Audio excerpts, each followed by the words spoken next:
go for launch. 10, 9. That feeling of excitement once felt in the Soviet Union, the United States, and China 3, 2, 1, 0. Ignition. has now come to Israel.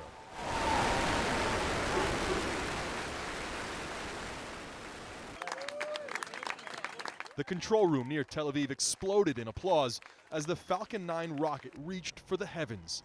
Inside, a tiny spacecraft weighing less than a ton from Israeli company Space IL, aiming for the moon. Mazal tov, Medinat Israel. Mazel tov, says Israel's President Reuven Rivlin. You have a craft on the way to the moon. Everything looking good with stage 1 trajectory. The spacecraft hitched a ride on board a satellite heading for orbit.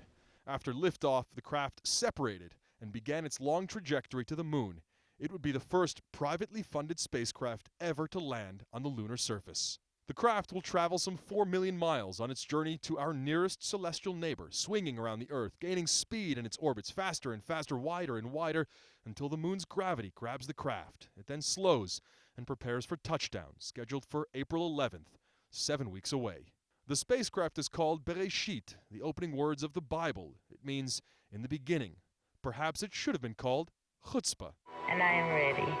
Yalla, let's get to the moon. Morris Kahn donated $40 million of his own money to the $100 million project. This mission that we were talking about was really a mission impossible.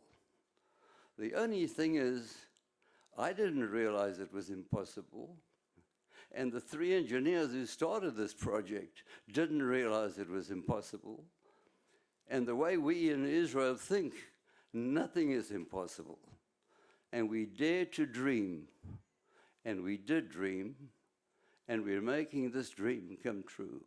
The program began 8 years ago, a competitor in the international Google lunar space race. The race was canceled when the teams couldn't meet a launch deadline. But some teams pressed on, including Space IL. That's one small step for man,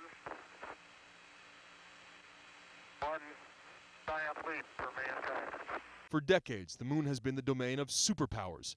Only 3 countries have ever soft-landed a spacecraft on the moon: the U.S., the former Soviet Union, and China. If this mission succeeds, it'll be one more major milestone in exploring the final frontier. Oren Lieberman, CNN, Jerusalem.